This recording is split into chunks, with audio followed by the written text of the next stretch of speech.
I first want to say, man, thank you for everybody that's joined this morning or this afternoon, depending on where you're at. We had close to 130 folks register for this, so uh, I'm extremely gracious and humbled that we've got so many folks that are interested in learning a little bit about what we're going to talk about today, and do subsequent webinars that we've got for the rest of 2025. Um, Again, thank you for being here. There's going to be a lot of information that we're going to share, some pretty meaty topics. Hopefully you find some value in these topics and conversation. As we all know, there's an abundant amount of information regarding ADAS and ADAS systems and diagnostics and programming and things of the sort. And trying to add all of that information into one webinar is a daunting task, and trying to find information that we find relevant for this particular webinar. We wanted to start out with something, as we're titling this, sort of the road ahead. So looking out into the future of ADAS and reflecting on a little bit of where we've come from, some of the different trends that we're starting to see, and talking about some different topics as well as we get this kicked off. So again, I'm just going to give like another minute or so. We've got more folks continuing to join here. So while we're doing that, I'm going to do just a couple of quick housekeeping items. More than likely, this is the first time us using this particular platform through the Circle community. So similar to Zooms or Google Meetings or what have you, there should be different functionality at the sort of a bottom control panel on your screen that allows you to do a couple things. You can mute or unmute yourself if you've got a question. There is a chat box that you can put questions into. Ask anything as far as any relevant topics that we talk about today, or anything you want to talk about maybe potentially in the future. Feel free to put those questions, comments, what have you, in that chat widget. Along with myself and the folks here at Rev, first off, I want to say thank you to the team here at Rev for helping me put this together over the last couple of weeks. I've got specifically one of our ADAS specialists that spent a considerable amount of time in the ADAS world, Matt Reburn, will be answering your questions in that chat bot, and I may ping him on a couple of topics as well here to get him to chime in and share some of his experience. So with that, Matt, why don't you go ahead and want to give yourself just a quick introduction of yourself and let everybody know who you are, and we'll continue after that. Thank you, Joel. I appreciate it.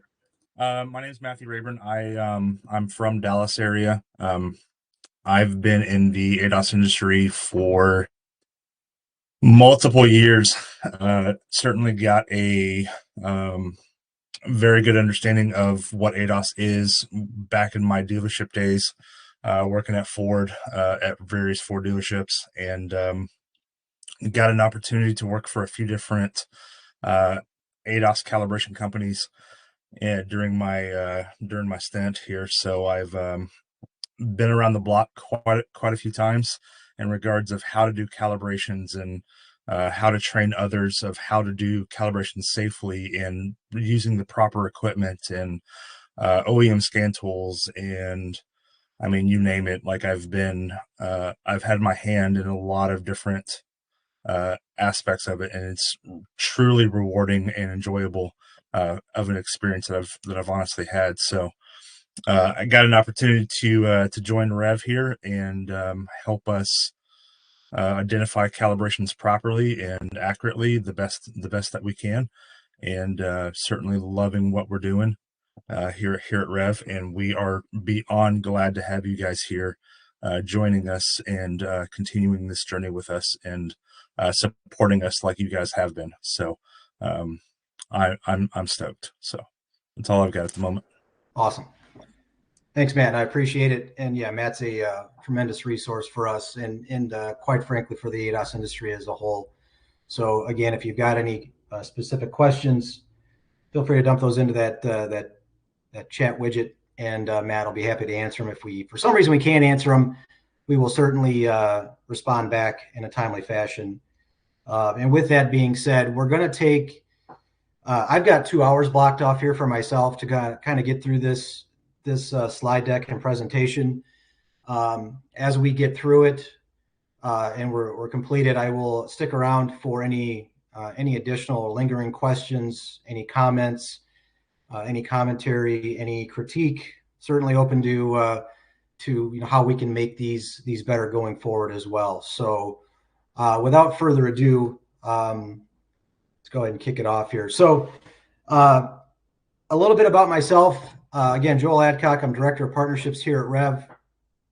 I've been in the industry for going on 13 years now. I started out with a software company here in the Midwest that worked exclusively with collision shops and insurance companies, helping manage the estimate and repair process. Did spend some time after that working at a local shop here writing estimates. I have spent some time in the insurance world, and prior to my role at Rev, I spent the last 3 years working for a diagnostic and ADAS sublet vendor here in the Midwest called Precision Diagnostics. And while I don't have any real world experience of actually doing any programming or any diagnostic work or doing a calibration of my own, I certainly don't claim to be an ADAS expert by any stretch. So take with what I have as far as just my experience from what I've seen, the folks that I talk to, the things that I continue to learn and lean on, and folks like Matt here on the Rev team. But again, I come at this with a little bit different perspective of working on obviously the collision side, working on the ADAS side through a sublet vendor, and now having the fortunate ability of working with a lot of folks here at Rev on the partnership side that are keenly active on figuring out ways to bridge a lot of the gaps that we're starting to see, or maybe not starting to see is the right way to phrase it, but starting to recognize as things that are opportunities for us to continue to grow from an education standpoint, from a training standpoint. And, what I really want to focus on is, why we're here. And I think we understand a lot of the gaps that are current in the ADAS world, but I think what we also want to talk about is we've come a long ways. I mean, I've seen a lot of companies that have taken ownership of how they manage their relationships with their customers, how they manage their relationships with their technicians.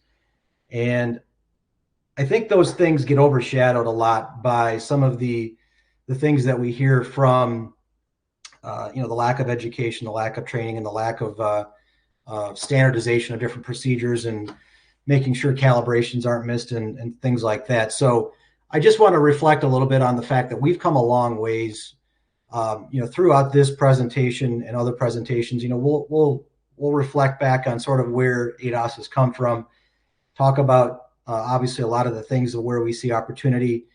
But what I would challenge everybody with on this call is as you pick up some things today through this presentation,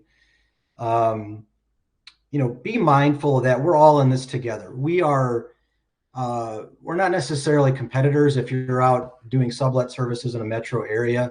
We're not necessarily competitors if we're a body shop or a collection of body shops in a designated regional location, or whether we're doing ADAS identification through Rev or what have you. That we've got the opportunity to really come together as a group, as a community. And I would also challenge you with this, that by virtue of participating in a webinar like this and participating through our ADAS Empowered community, that all of you on this call are leaders because of the amount of ambition that you've shown just by virtue of signing up for something like this. Again, we're not going to necessarily solve any particular issues or problems today, but this is, I believe, a really good starting point for us as a group, us as a community of folks that are really interested in figuring out ways to make sure at its core that vehicles are returned back to the vehicle owners safe, for nothing else. So a couple of key takeaways there, obviously. So that being said, again, just want to say thank you for everybody to be here.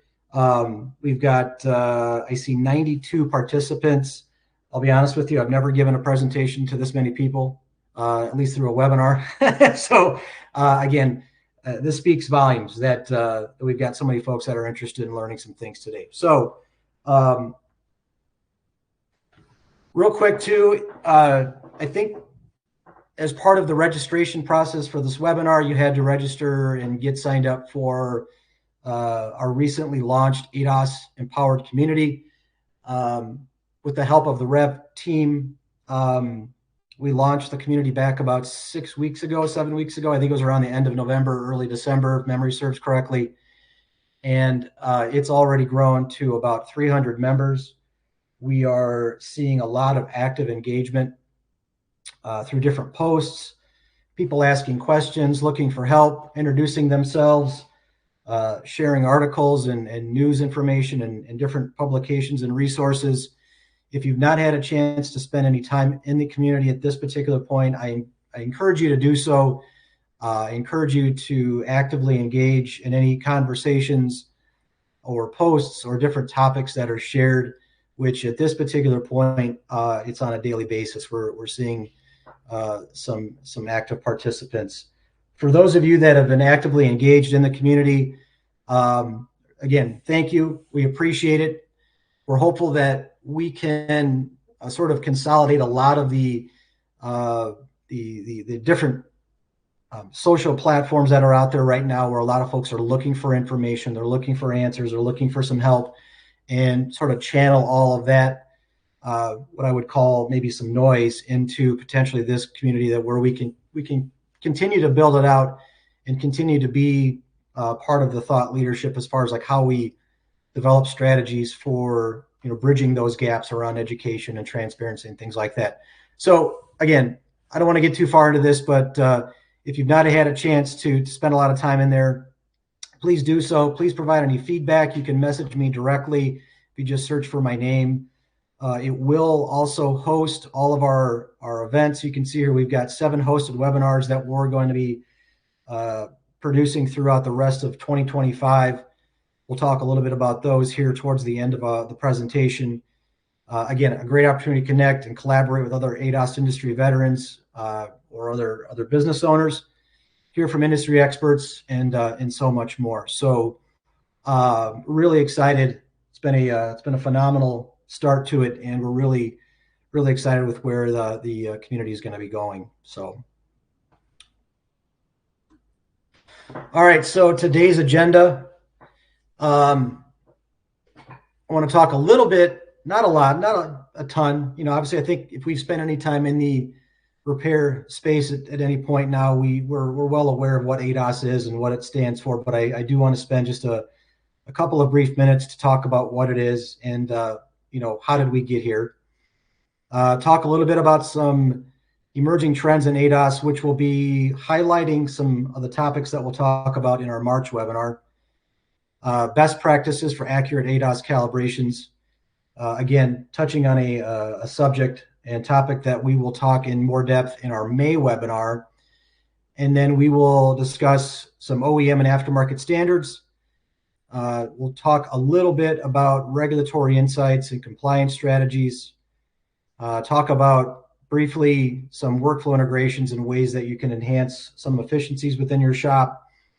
And then we'll finish up with the role of data and its current role within the ADAS world as far as it relates to safety and to diagnostics. So some of these topics we may spend a little bit more time on than others. If in the event that we don't spend a ton of time on all of these topics, I wanted to let you know that this webinar is being recorded. It will be shared. And this presentation slide deck will be shared I'm not exactly certain. It may be via email. I'm guessing it will also be housed out on the community. So you can certainly go back and reference any of the information at your leisure.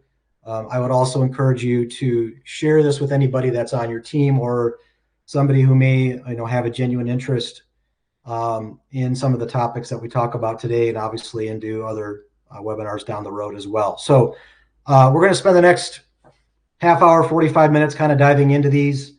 I do want to save some time again, the back end of the hour for some Q&A. And like I said, I will be on beyond that as well here live to answer any questions, or at least field any questions and go back to resources to help find answers for everybody. So, all right. So what is ADAS and how did we get here? Again, I don't want to spend a ton of time talking about like things we already know. Again, I guess is if you spend even the last 60 days in this industry, you're familiar with the term ADAS. It's hard to get away from, and I don't mean that necessarily in a negative connotation, but more of there's a lot of articles being written about it. There are obviously a lot of companies that are promoting ADAS services. Just about every trade show you go to, every event, there is some sort of subset of ADAS being talked about, different panels, different folks talking about it on a continuous basis. So unless you are brand new to the industry, my guess is we all recognize what ADAS is and what function and role it plays into vehicle safety. Talking a little bit about that, what are obviously some of the key features? Looking at some of these diagrams here that we've got on this, we can recognize that ADAS systems, modules, radars, sensors, cameras, LiDAR technology, it's scattered throughout vehicles now. It's not just in the front or just in the rear. It's on the top, it's in the windshields, it's on the sides, it's in different layers throughout the car, and it's continuing to evolve. And I think that's really the premise of like what we want to talk about today is, we recognize what we see today as far as the technology goes.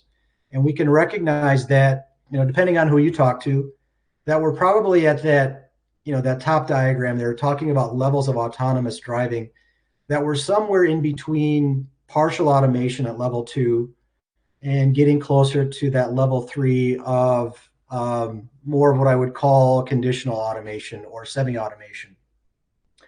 Some good examples of that could be like the Super Cruise on GM vehicles, Tesla's autopilot, and then Ford Super Cruise. And if you're not familiar with what that technology is or what those functions are, it's essentially engaging the cruise control and where the vehicle is essentially driving itself down the road. It's navigating through traffic, it's speeding up, it's slowing down, it's maneuvering through lanes.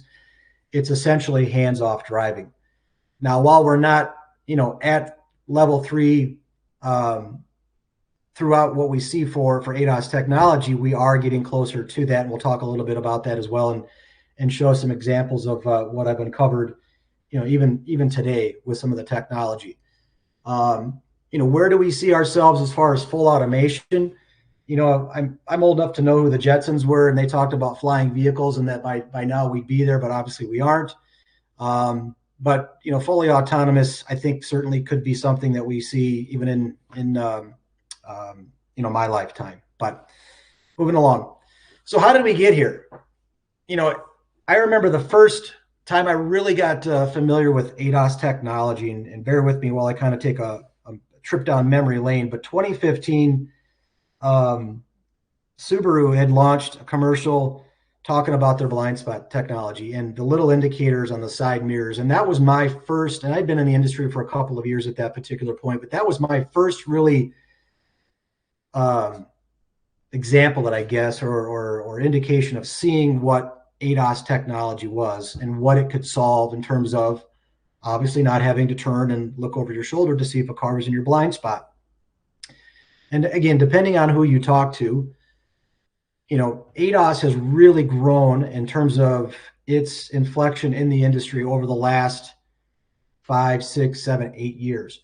But it goes back further than that. It goes back to the 1970s when anti-lock brakes were introduced. If anybody's been in a vehicle that didn't have anti-lock brakes, going back to like disc brakes, as they were called, when you would apply the brakes and press down really hard on the brake pedal. If you've been in a vehicle with disc brakes, you know exactly what I'm talking about, what that feeling is.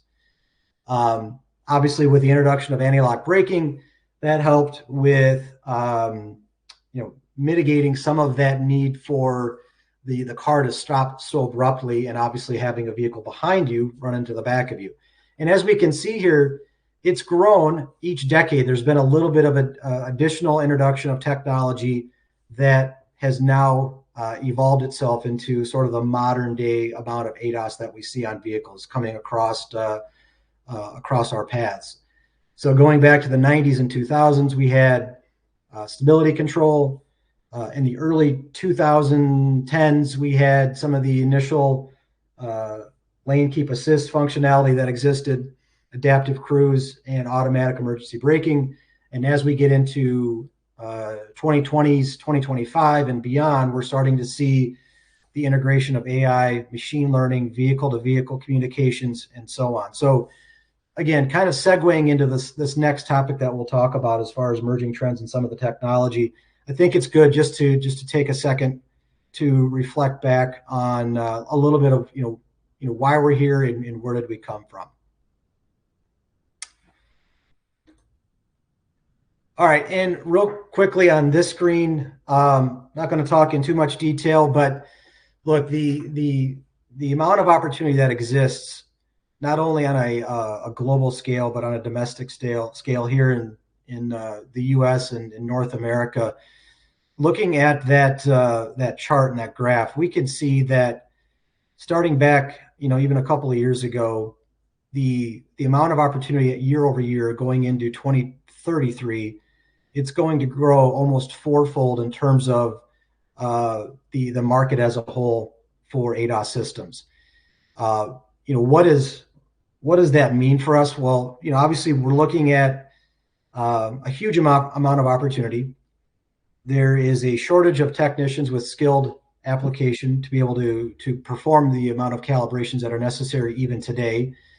There's a lack of education and transparency and information to help get those folks to a point of understanding to appropriately perform calibrations. But it's also really this path we talked about, going level 2, level 3, and on to level 5, that path to autonomy. And that falls back into what some of the consumer expectations are, that ADAS is no longer just a luxury, but they expect it to be on vehicles they purchase nowadays, from adaptive cruise control, lane departure warnings, even just parking sensors, backup cameras, and things of that nature. So there is obviously a ton of opportunity that is present today and going forward into this next 10-year stretch. Yeah, so I'll kind of pause there. Does anybody have any questions, and or Matt, do you have any insights into this as well from your end, sir?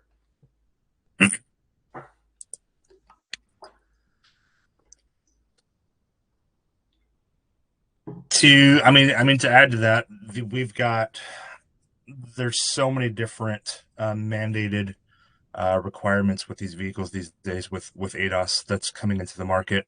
I think each year there's just going to be more and more required systems on these vehicles that are, I don't remember the exact year, but like every car going forward from I forget exactly what year it was, has to have rear cameras on them, or they had to have parking sensors going forward. And we're just going to get to the point that there's going to be a requirement of lane keep assist cameras, or a requirement of blind spot cameras.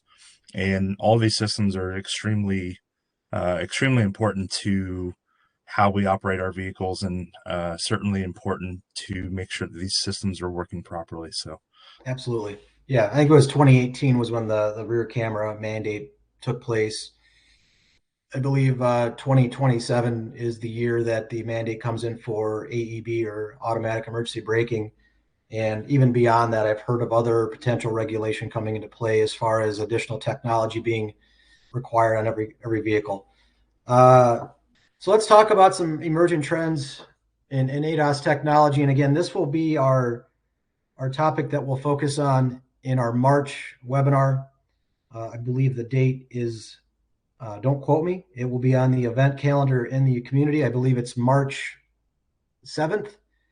But again, don't quote me that. We will send out communications as far as specific date and time on that. But again, I wanted to spend just a couple of minutes talking a little bit about what that webinar is going to entail. So really quick here with some of these bullet points, the US ADAS market is projected to grow from 30 billion this last year to over 50 billion by 2030. Some of that being driven by regulatory mandates and consumer demand, as we talked about. 85% of new vehicles sold in North America by next year are expected to include level 2 or higher ADAS functionality. Not level 0, not level 1, talking about parking sensors and AEB or blind spots. We're talking about legitimate level 2 partial automation being on almost 9 out of 10 vehicles that are produced. By 2027, talking about EVs, 40% will feature advanced ADAS systems that integrate with battery management platforms. So again, we will talk a little bit more in detail in March on our webinar then. The autonomous vehicle market is expected to reach $70 billion, the autonomous vehicle market, by $70 billion by 2030, with ADAS playing a functional or foundational role in the lower level autonomy specific to those vehicles. So not lower level like level 0 or level 1 or 2, but more of that level 3 going into semi-autonomous and different functionality beyond that as well. So again, diving a little bit into some of the technologies and topics, again, talking about where we've kind of come from, where we're at today, and where we're going forward. Obviously, AI is a newer term to, I think, a lot of us. I can tell you from my own personal use, I reference AI platforms on a daily basis nowadays. It is by far and away a tremendous resource and tool that I use to help me be more efficient and understand things in a little bit more detail. There's Chat GPT, there's Claude, there's any number of different AI platforms that are out there, but that technology is now being introduced more into ADAS technology on our vehicles. One example is Tesla's autopilot, which, just like it states here, it leverages AI to process real-time data from all the cameras, the radar, and ultrasonic sensors. So we'll talk about more of that in detail in March. Advances in sensor technology.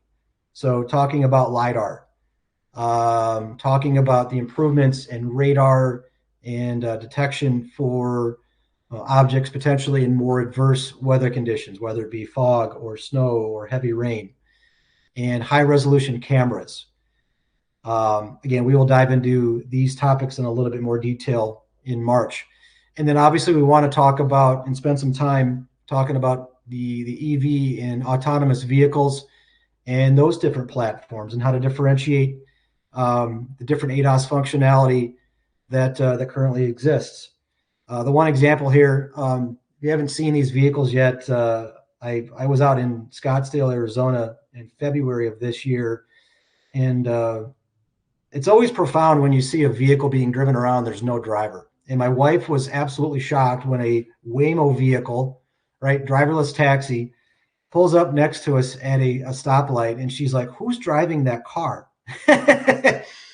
So needless to say, it was a topic of conversation for the next few days every time we saw one of those vehicles, because we saw quite a few of them. What I wanted to share really quick, a couple of things, one of which I just became familiar with or aware of even yesterday, which is the vehicles being launched by Honda Mobility called Afeela, and also some AI technology that's in action through an article I found that was published back in May, but it utilizes different AI technology for detection of pedestrians. So I'm just going to open these up really quick here. Let me drag this. So this is the eye mimicking AI camera detection for pedestrians and different obstacles. It can process images substantially faster than some of the current technology that exists on vehicles. I thought that was pretty interesting. And again, we will share this article out on the community so you can read this at your leisure. Again, it will be embedded within the link here too from this slide. And then the second article I wanted to share was around the AFELA, which is using advanced AI and LiDAR technology along with different sensors for what it's calling is essentially a different driving experience. So again, I won't go into a ton of detail on these. These links are within the presentation themselves, so feel free to click on those and read those at your leisure. But again, just kind of mentioning a little bit about the technology as it continues to evolve, and what we're seeing, like I said, even now, and some of the technology in the cars, and what's going to continue to evolve over the next 6 months, or even sooner than that potentially. So, connected cars and ADAS evolution. So the integration of different telematics and telematic systems to utilize that real-time data. One good example that exists currently is the Super Cruise in GM's cars. Again, if you're not familiar with how that technology works, you essentially engage the Super Cruise as you're going down the interstate at 75 miles per hour, and the vehicle essentially takes over and it's driving itself until you either I believe hit the brake or turn the Super Cruise functionality off. Over the air updates. This is something that I find pretty interesting as far as any additional or updates to software that helps ADAS systems function within a vehicle. Those potential patches or updates can be executed via OTA or over the air versus having to plug directly into the OBD and or using an OEM interface. Matt, I don't want to put you on the spot, but do you have any experience or anything you'd like to share as far as OTA updates? If not, feel free to take a pass. Yeah, I don't really have anything to share. I mean, it makes it can be difficult when they don't want to when they don't actually want to update, right? Like the you're in a bad service area, or it's a certainly update doesn't quite fix what it should, or going into yeah, I haven't really experienced that too much with Tesla quite yet, to be honest. I think I would kind of take a pass on that one. Totally I fine. haven't. Yeah, they mean to put you on the spot, but I'm not as well versed in over-the-air updates as I probably should be, to be honest. and I think that's part of like what we want to continue to do here is obviously as we're learning ourselves, right? So again, we'll have additional information going into our webinar in March regarding not only these topics but obviously the OTA updates as well. So some data and projections. Connected cars will be integrated with ADAS systems, will account for about 75% of new vehicles by 2028. And again, a lot of this is driven by consumer demand. And going back to the OTA, software update revenue is projected to reach up to $4 billion annually by 2030. It seems like it may be a profound opportunity to continue to learn about OTAs if we're talking about $4 billion worth of opportunity that exists in just a few years. So does anybody have any questions or comments specific to any of these topics, or even any experience as far as using OTA or over-the-air updates? Be curious to hear if anybody's got any relevant experience at all.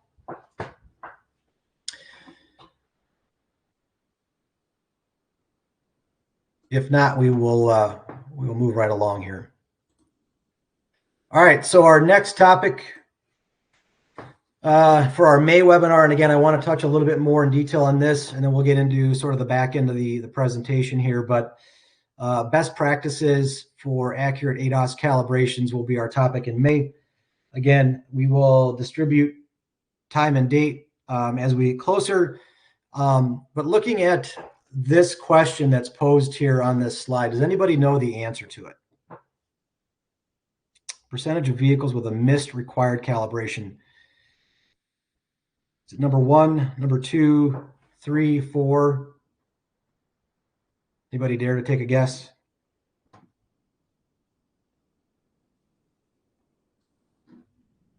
And again, depending on who you talk to, it may be a bit of a moving target, but the answer is for this particular question, it's number 1. I've heard anywhere of upwards of 80% to 85%, of down to 60 or 65%. But again, depending on who you talk to, so we kind of split the difference, so to speak, on this. So, why is this important? Again, I think we want to think about not missing any opportunity to calibrate an ADAS system, especially when it's required.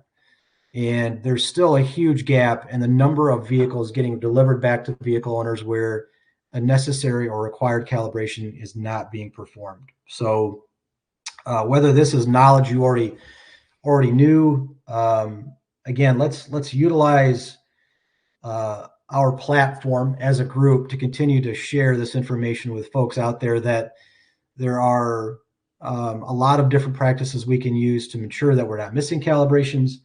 It can't be the old standby of no lights, no codes, no DTCs, no calibrations. We've got to better put our best hats on and make sure we're not missing anything when it comes to vehicle safety. So let's talk a little bit about some of the common pitfalls. When we look at, and again, these are just a few. There's certainly probably a handful more, but we wanted to highlight just a couple here. And for those of you that are aware of these, let's continue to figure out ways to continue to educate everyone else who may not be necessarily aware of some of these pitfalls. Number 1, I think is highly important, obviously, for improper sensor alignment. So a good example is if you've got doing work on the front end of a vehicle and you remove the front bumper cover, you remove the grille, you've got brackets that are holding, or you've got an ADAS sensor or radar that's secured to that bracket. And to do the repairs around that sensor, you've got to take it off. Well, just putting it back on doesn't necessarily mean that it's going to work correctly, right? We've got to make sure that its horizontal and vertical alignments are within spec of OEM. And then obviously if it requires a calibration, do your due diligence, figure out if it needs static, dynamic, dual, what have you. And secondarily to that alignment, do that calibration. Failure to follow OEM procedures. Look, I think the overarching theme on anything that we do from a repair standpoint has to reflect back to what the OEM says on what to do and following those procedures. Whether you're aggregating that information from a different platform like Repair Logic or All Data or what have you, or directly from the OEM themselves through a subscription, that's got to be our source of truth, right? Is following those procedures. If you're not sure, if you're running into trouble or you're not able to access the right information, again, let's use the community to figure out ways to find answers for you. Inadequate environment for ADAS or calibration conditions. We hear a lot about what's the right environment, what's the appropriate environment for doing calibrations, whether it's certainly I think outdoors. I will stand on my soapbox and say doing calibrations outside is a huge no-no. Hanging up calibration targets on a chain link fence is a big no-no. Make sure you're using an appropriate environment. Try to get a flat level surface, proper lighting, muted color walls, plenty of space. If a customer, body shop customer calls you and you're a sublet vendor and they say we've got a Ford 360 that needs a calibration, first question I'm going to ask is like, hey, do you guys have enough room for me to do it inside of your shop? If not, I'm going to find out a different way to do it that doesn't include sending it outside, right? Whether I know somebody locally that's got a calibration center or something that's a more appropriate environment. Let's make sure we're doing calibrations in those environments that are conducive to getting the calibrations to successfully get through. And then overlooking post-repair inspections. A good example is doing a what I would call a validation and test drive post calibration. Take the vehicle out.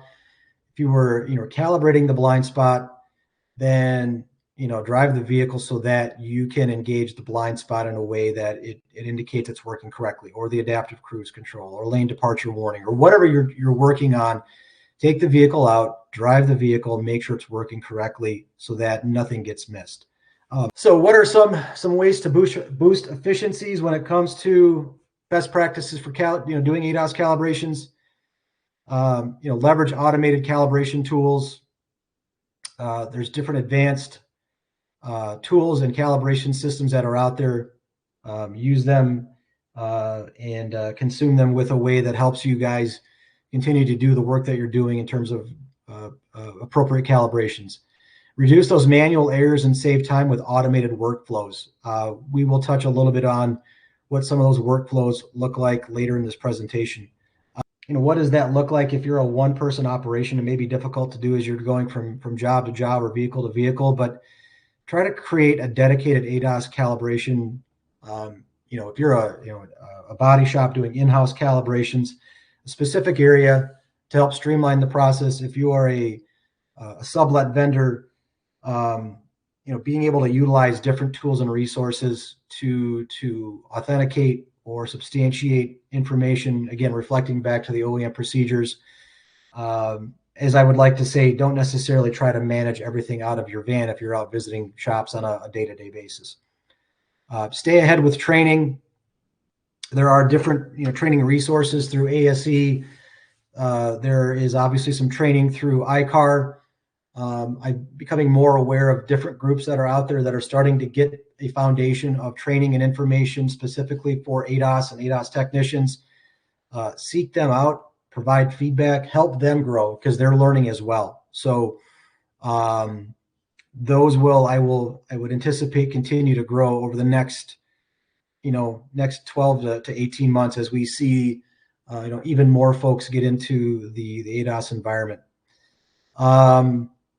And then lastly on this slide, customer communication, I think it can't be understated with what we need to do in terms of educating our customers if they're the vehicle owners and making sure they understand, why things need to be calibrated, why certain systems need a specific calibration or set of calibrations post-repair, and, make them part of the conversation as you're working through the repairs or even at the initial onset of, writing an initial estimate. If they roll into your shop for an estimate and they've got a vehicle that is loaded with ADAS, just by looking at it, right, or going into the head unit and seeing what all is equipped with it, have that conversation with them then so that they can feel a bit more in tune with, why certain things need to be done from a calibration side. So, all right, so let's talk a little bit about OEM and aftermarket standards and differences. I think there's two sides of thought here. For some of you on this call, you may be OEM by the book, right? You've got OEM interfaces, you've got OEM software, you've got OEM targets, you've got all the OEM subscriptions. It's fantastic.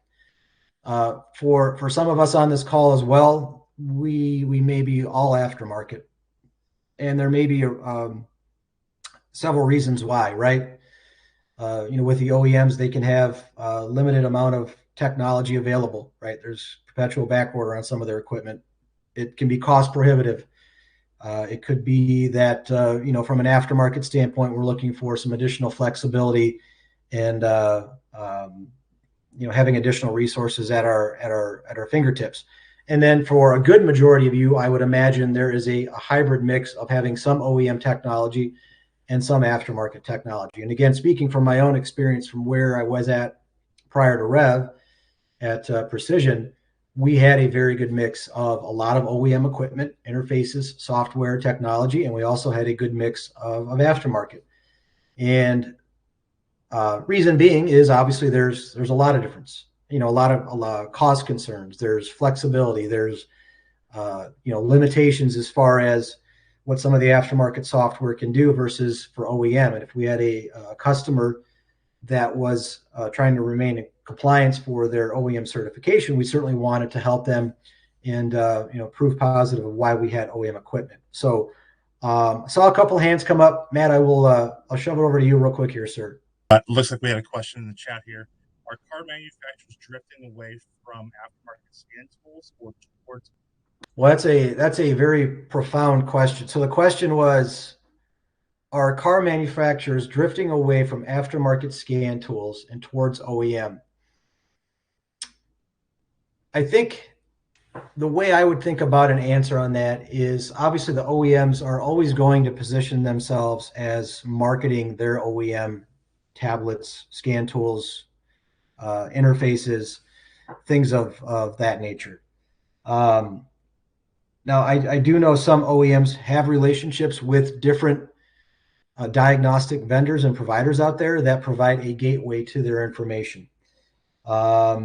They also can provide certain levels of information to some of the aftermarket diagnostic providers that are out there as well. So to say specifically that they're leaning away from providing some of that information to those aftermarket and or gateway resources, I'm not 100% certain of that, but it may be something that we keep an eye on collectively as a community continues to grow here. But I think it's a worthy question. All right, so how to stay aligned with OEM protocols. So like I mentioned, you can invest in OEM approved tools. Obviously, we always want to follow OEM procedures, stay current with OEM updates, and obviously from a documentation standpoint, we won't talk a lot about the reimbursement component, but to talk on it briefly, that is the one key that they are looking for, obviously, is documentation, substantiating why a calibration needs to be done, substantiating why something needs to be done, and help validate the process to get that payment approved for reimbursement. In adapting to aftermarket solutions, it's a great way to balance cost and precision. You can stay versatile, and there are a lot of high quality aftermarket solutions. There's no question about it. All right, moving right along to our next topic. So these next few, I'm going to kind of blanket through a little bit quicker. Again, I want to save some time here towards the end for Q&A. Again, all of this information, this presentation will be available out on the community. Feel free to download it and digest it at your leisure. But I do want to talk a little bit about regulatory insights and compliance strategies. As we know, there's NHTSA and NASTF. NHTSA being the NHTSA, and there's also NASTF. They are the two regulating bodies that are connected to the automotive repair industry and help serve purpose in terms of creating some of the mandates that we see as far as crash avoidance technologies, similar to what we've talked about as far as AEB and going forward on some other mandates that may come down the way. Some of the big challenges are the evolving standards. It's hard to stay on top of all of these standards as they continue to be frequently updated. And not only is it challenging to stay updated on them, there's a lack of uniform standards across the jurisdictions, and which complicates some of the compliance. So what does that mean? I would preface it like this, that the vehicle manufacturers, what one calls, a certain ADAS function, a different manufacturer calls it that same technology. They call it something different. And it's really hard to differentiate sometimes because of those lack of standardizations or naming conventions that make any sense. It just makes it more complicated. Some of the other challenges include documentation requirements. Accurate reporting of all calibration activities is mandatory. What does this mean? I hope that folks aren't necessarily documenting or invoicing for calibrations they say they're doing, but not actually doing, because I have heard of this, and I hope that's not necessarily the case. My suggestion is, document, take pictures of your setup, take pictures of the fuel tank, take pictures of the environment, make sure you're providing all of the information to mitigate and minimize some of those challenges. And then we talk about liability. Goodness, let's make sure that we're not missing anything as we talk about some of those pitfalls with misaligned sensors and skipping calibrations, which can certainly lead into legal liabilities, which I think, if you're a shop owner, certainly one of the things that can keep you up at night amongst other things as well. So these are just a few of the different challenges. What are some of the ways to stay ahead of some of these challenges is to collaborate with the OEMs and industry partners. Again, work within your community. If you're part of a 20 group, if you're part of the ADAS community, if you're part of different state shop associations, if you're different ways of continuing to collaborate and share industry knowledge and learn what's going on behind the scenes. Stay ahead of the regulatory updates. I make it a practice of not that it's necessarily fun or the most enjoyable activities, but reading up on some of the announcements from NHTSA and NASTF, and also from some of the different regulatory bodies that are out there. Leverage technology for compliance, and like we mentioned before, educate your customers, inform them about the importance of proper ADAS calibrations, and then also with that documentation, not only providing it to people that are reimbursing you for services that you're doing, but provide it to your customers as well, so they can understand exactly why things need to be done. So again, just a couple of the different strategies here to stay ahead of the compliance curve. My best guess is we will continue to hear about more compliance or regulations, I should say, in the near term, as far as additional things that are outside of some of the upcoming mandates and things like that. So again, more of that information will be shared out on the community in different posts and things like that as well. Yes, I think I see a few folks have got their hand raised. We've got a question that came in here. So Yes. Kenneth asked, will REV eventually have more OEM position statements so ADAS shops have a better leg to stand on? And also, will it grow in Audi and Benz and also other manufacturers? Awesome. Yeah. So I think that's tailor-made for Matt, because that's exactly what you're working on currently, correct? Yeah, that is exactly what I'm working on currently. I think with what our goal going forward is to be an ultimate resource for position statements, for OEM documentation, for triggers in regards to when calibrations are required, right? For position statements of whatever the procedure is, the requirements, the whatever it is to help us get to the ultimate goal is getting cars calibrated and back safely on the road. So absolutely, we are working. I'm personally working tirelessly, trying to update as much as possible in our platform when it comes to the procedure links and procedure types and missed triggers of ADAS operations, or the trying to simply help make our platform as accurate as humanly possible. Yeah. And so we're certainly, position statements and documentation is absolutely a giant part of that. And we certainly greatly appreciate you guys for believing in us and what we provide you guys.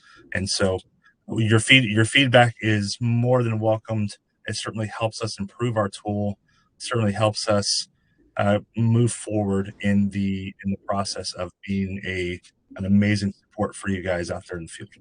Yeah, absolutely. I think it's a great segue too into what we're analyzing is a ton of data. We're analyzing a ton of feedback. We're constantly trying to stay on the cusp of accuracy, because we know that, speaking a little bit about like what REV does, the core functionality is to provide that resource and information to know, what calibrations need to be done based on the work being performed to that vehicle. So absolutely, and again, if there's room for opportunity for us to continue to grow, I mean, we are open to conversation. Because it's important, right? We want to be that utility to help answer a lot of those questions. Through last topic here we want to kind of talk about is the role of ADAS role of data in ADAS safety and diagnostics. Excuse me.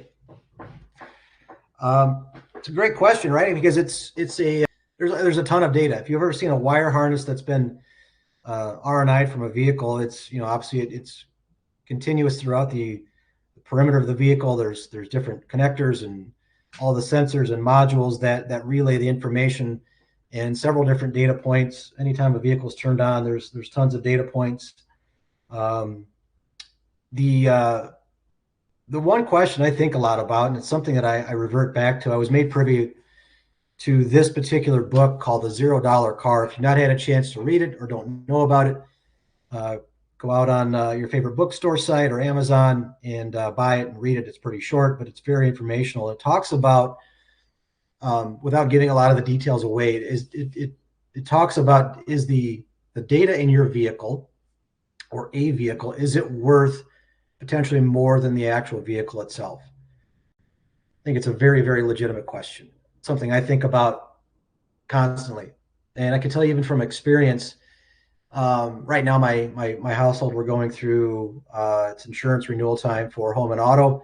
And every single insurance company that I've talked to has asked if we want to embed either through an app or through the OBD, a plug-in device that can help monitor driving habits.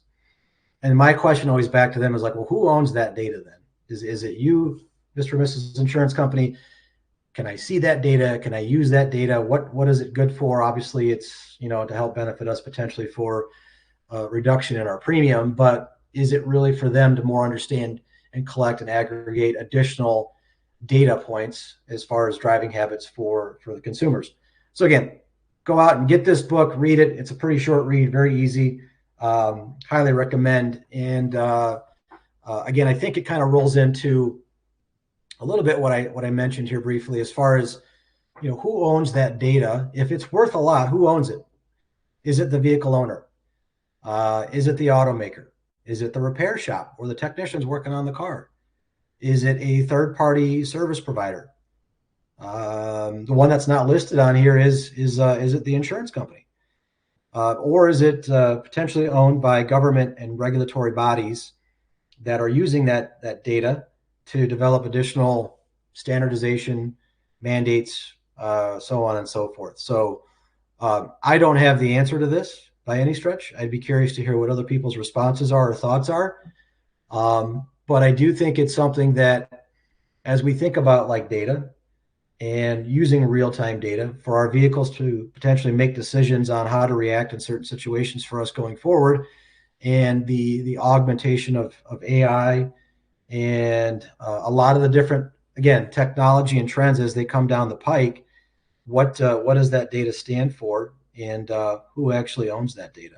All right, some examples of data utilization in ADAS. So we've got collision mitigation, we've got lane keep assist, we've got customer transparency, and predictive diagnostics for component longevity. I won't go through all of these examples and outcomes. You can certainly, again, if you reflect back on this presentation, read those at your leisure. But if for nothing else, this is helping to, I think, just provoke some thought into the data in the vehicles that we currently drive today. So I went a little bit longer than I was hoping to, but I think that's better than ending up a little bit short. So in summary, I wanted to reflect back here a little bit, and then we'll open it up for some Q&A here. If you can stick around and ask questions. We talked about the growth projections and market projections going into the next 5 years, and the number of new vehicles that'll have ADAS technology built into them. Proper calibration environments and being able to avoid some of those common pitfalls that we see, so we can make sure we're performing calibrations appropriately and making sure vehicles are safe. The requirements for future success of standardized processes and documentation procedures. I think that's going to be ongoing. AI and automation tools like Rev and other platforms to help identify calibration needs and streamline operations. And talking about, we didn't talk a lot about shops adding ADAS calibration services or subletting. That's something that is a hot topic. We didn't necessarily breached that topic today.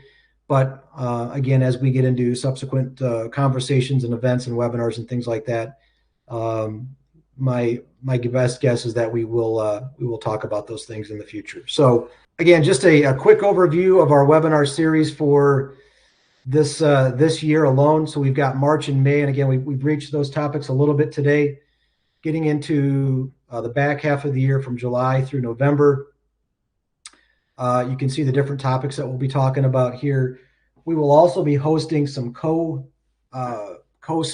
or co-partner webinars. The first that will be kicked off, and you can again find these events out on the community, is a webinar that we will be co-hosting with one of our partners that will talk about guidance for insurance reimbursement. So if that's something of interest to you, go out to the events tab. That's, I believe, on February the 7th.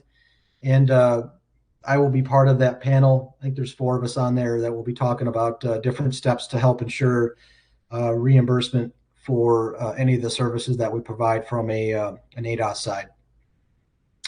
But again, future dates listed here. We will, again, communicate time and dates specifically for these as they get closer. There is a potential that some of this can change as far as the topics go, simply because things move really fast in this industry. We want to make sure that we're providing relevant information that folks find engaging and of value. So for whatever reason, my screen stopped sharing. Let me see if I can. And last, just a quick piece on Rev. So again, if you're not familiar with what Rev is or does, you can certainly scan that QR code. But at its core functionality, Rev is an end-to-end solution to help identify ADAS calibrations based on repairs being performed. It does reference back to OEM documentation and does provide supporting information for reimbursement. We do have integrations with most of the major estimating platforms through CCC, Mitchell, Autotex, and also an integration with QuickBooks. And we do provide some different custom services that include invoicing as well. Lastly here, I just want to say thank you for everybody that joined us this afternoon. I think I saw at its peak about 102 folks on the call. Again, greatly appreciated for everybody taking some time out of their day. I hope this was valuable, a little bit informational. If you have any questions and would like to stick around, I will be on here for the next half hour, 45 minutes, and happy to answer any questions. Anything specifically outside of this that was not talked about, or any questions that come up post webinar, feel free to go out to the community and post those in there, and or ping me or Matt directly out on the community. But again, greatly appreciated. Looking forward to future webinars.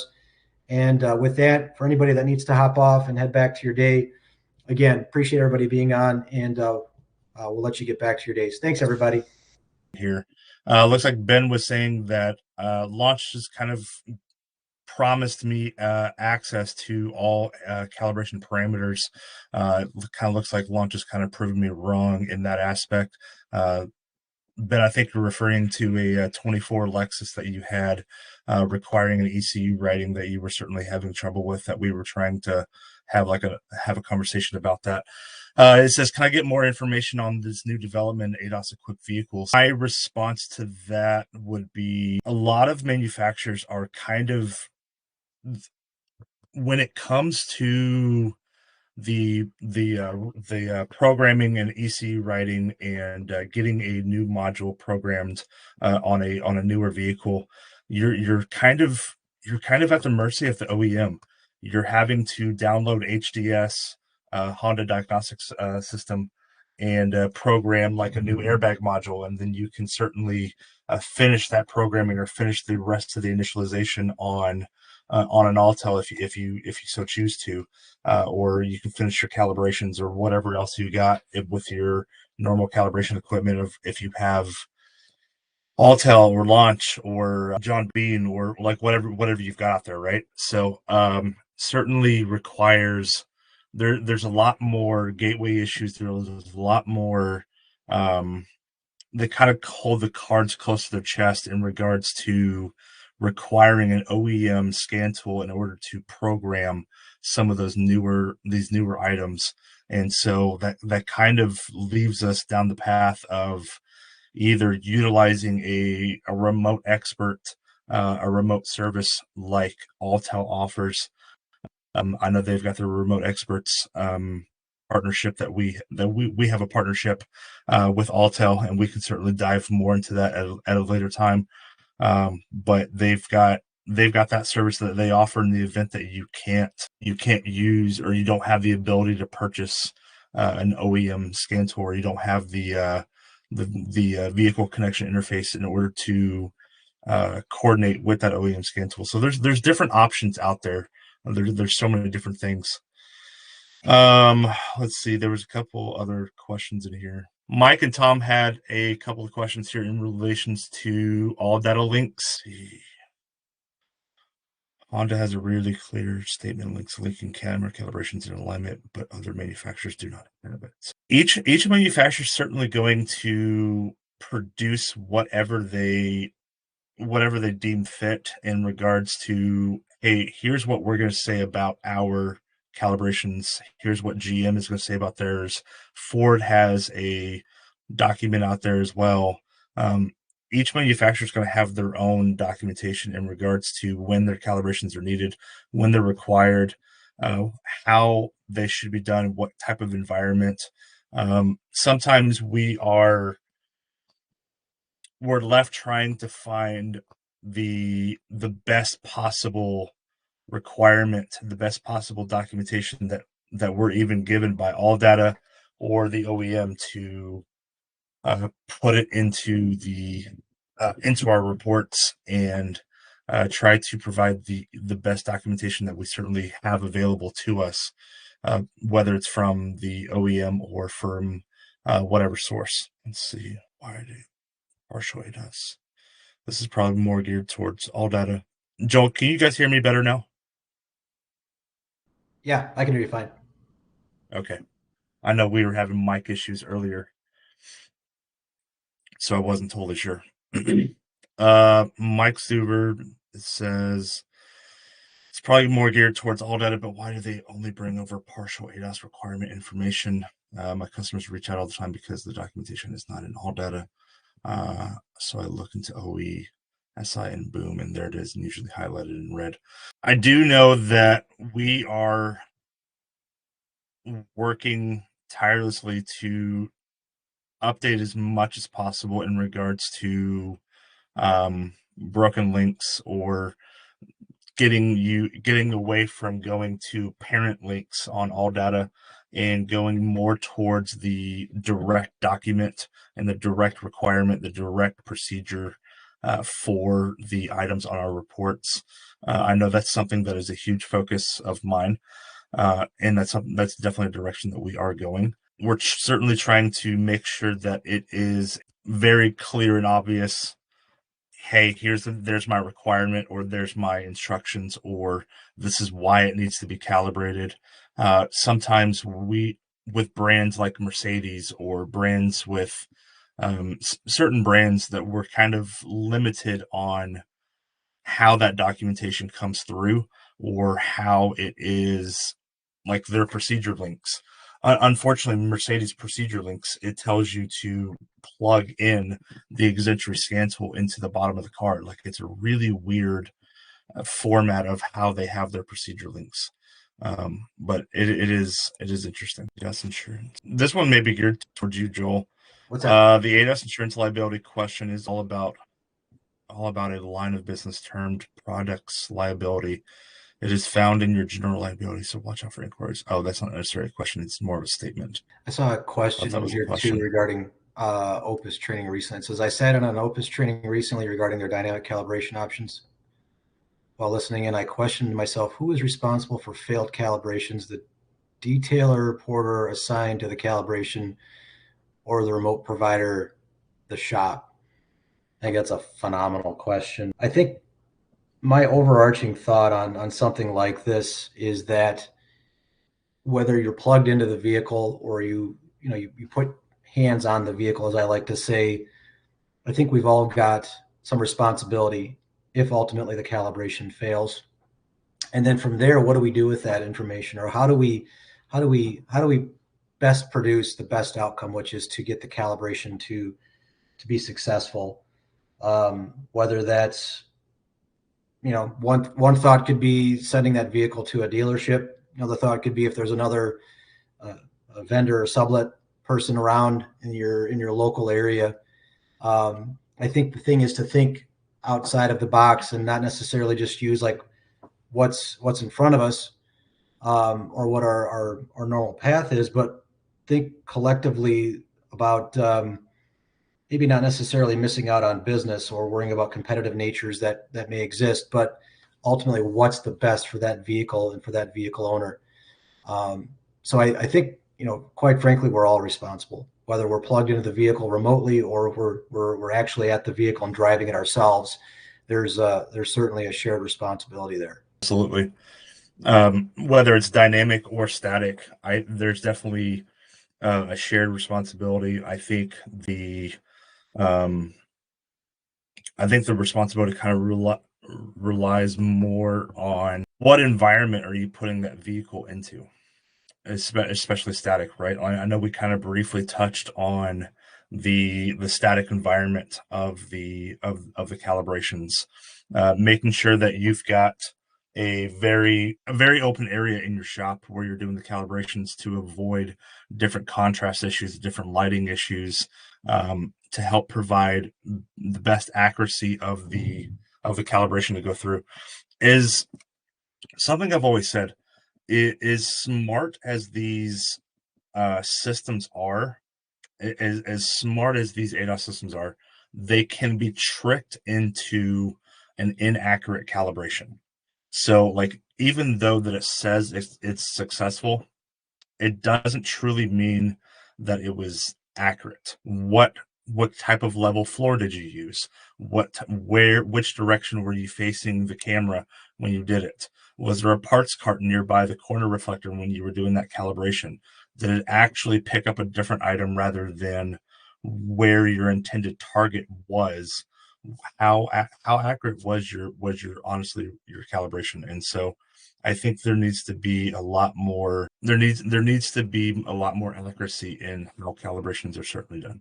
Appreciate it. And we're going to wrap up here. Again, if anybody has anything lingering offline, feel free to reach out to us. We will be sending out the live stream recording ASAP, and then uploading a copy of the presentation as well in the community. So again, greatly appreciate it. Thank you for everybody for the participation, and have a great rest of your day and week. Thanks, everybody.